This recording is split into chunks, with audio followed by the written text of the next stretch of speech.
कर्जदार को ज़कात देने का हुक्म और तरीका।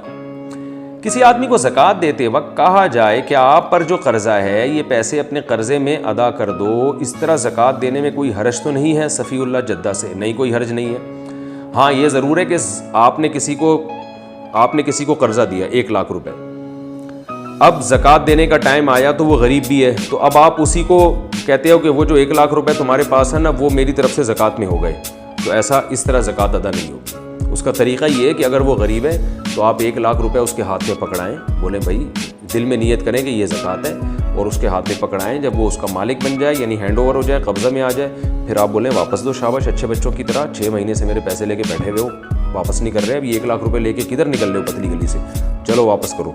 तो वो पैसे आप रखें तो आप उसका कर्जा भी अदा हो गया और आपकी ज़कात भी अदा हो जाएगी। लेकिन ये जब है जब वो कमबख्त ज़कात का मुस्तहिक भी हो, माज़रत के साथ।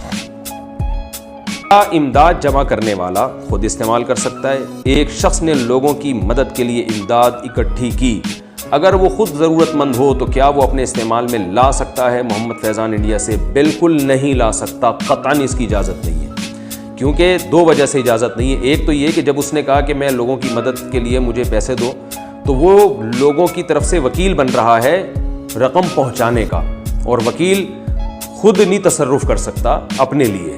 ये एक उसूल है फ़ुक़हा का कि वकालत का मतलब है कि आप दरमियान में वास्ता बन रहे हैं दूसरों तक रकम पहुंचाने का, ठीक है ना। दूसरी बात ये कि इसका नुकसान बहुत है, इससे हरामखोरी का बहुत बड़ा दरवाज़ा खुलता है। बहुत से लोग हमने देखे हैं अपनी ज़िंदगी में जिन्होंने चंदे के नाम पे लोगों से रकमें लेना शुरू कर दी, और फिर खुद घर में कोई परेशानी आई तो वही पैसे वहाँ इस्तेमाल करना शुरू कर दिया। उनके पास तो लाखों रुपए रखे होते हैं, फिर उनकी नीयतें ख़राब होती हैं, फिर प्रॉपर्टी, क्योंकि ज़रूरत की तो कोई इंतहा है नहीं। फिर इंसान कहता है यार मेरे इतने बच्चे हैं तो मैं एक प्रॉपर्टी तो सबके लिए लूँ। और ऐसे केसेस भी मेरे सामने आए हैं कि जी वो चंदा वंदा इकट्ठा किया, तो चूँकि मेरे तो बच्चे भी हैं, मेरी तो प्रॉपर्टी भी है, सॉरी मुझे एक बच्चे के लिए प्रॉपर्टी लेनी है, और मैं मर गया तो इन बच्चों का क्या होगा, तो जनाब सबके लिए प्लॉट भी आ रहे हैं उन्हीं ज़कात के पैसों से। तो ये बहुत बड़ा अजाब है। इसलिए 1 रुपया भी, 1 धेला भी उस शख्स के लिए इस्तेमाल करना बिल्कुल हराम है, नाजायज़ है, जिसने लोगों के लिए चंदा जमा किया हो। बल्कि उसको बाज़ लोग ये भी कहते हैं कि भाई हमें जिसने चंदा दिया ना, उसने कहा था आप जहाँ चाहें इस्तेमाल करें, तो जहाँ चाहें मैं तो आ गया ना, मैं खुद भी इस्तेमाल कर सकता हूँ। तो ये भी गलत है। जब कोई चंदा दे रहा है आपको, तो उसका जब वो कहते हैं ना जहाँ चाहें, तो उसका मतलब होता है मुस्तहिकीन में जहाँ चाहें, और आप उसमें शामिल नहीं हैं। ये तयशुदा बात है। इसकी सबसे बड़ी दलील ये कि आप उसको बोल के देखें, अच्छा ठीक है जहाँ चाहें का मतलब मैं खुद भी इस्तेमाल कर लूँ। वो कहेगा नहीं, आप क्यों इस्तेमाल करेंगे। और अगर वो कहते ना हाँ आप भी इस्तेमाल कर लें, तो फिर उससे ये बोले अच्छा मैं उससे प्लॉट खरीद लूँ, तो देखें वो थप्पड़ लगाएगा खींच के। तो वो अगरचे वो 100 दफ़ा ये कह दे कि जहाँ चाहें इस्तेमाल करें, आपको कुल्ली इख्तियार है, फिर भी आप अपनी जेब में नहीं डाल सकते, खुद इस्तेमाल नहीं कर सकते। ये खूब अच्छी तरह जहन में रखें हैं। आजकल ये भी धंधा लोगों ने शुरू किया हुआ है पैसे कमाने का।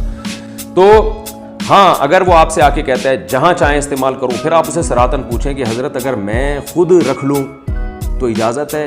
तो अगर वो कहते हैं हाँ खुद भी रख सकते हैं, तो फिर आप रख सकते हैं। लेकिन इस बारे में मैं देने वालों को एक बात कहता हूँ कि जब आप किसी को पैसे दें, मैं अपना अमल बताता हूँ। मुझे बाज़ दफ़ा लोग कहते हैं कि मुफ्ती साहब ये पैसे हैं, ये राशन के लिए आपने ऐलान किया था, या कोई गरीब मिस्कीन को आप देना चाहें तो ये, फॉर एग्ज़ाम्पल 10,000 की मिसाल देता हूँ मैं, ये 10,000 रुपये में हमने आपको दे दिए, आप जहाँ चाहें इस्तेमाल करें। और बाज़ वो कहते हैं आप खुद भी इस्तेमाल कर सकते हैं, तो मैं फ़ौरन वो रकम उनको वापस करता हूँ।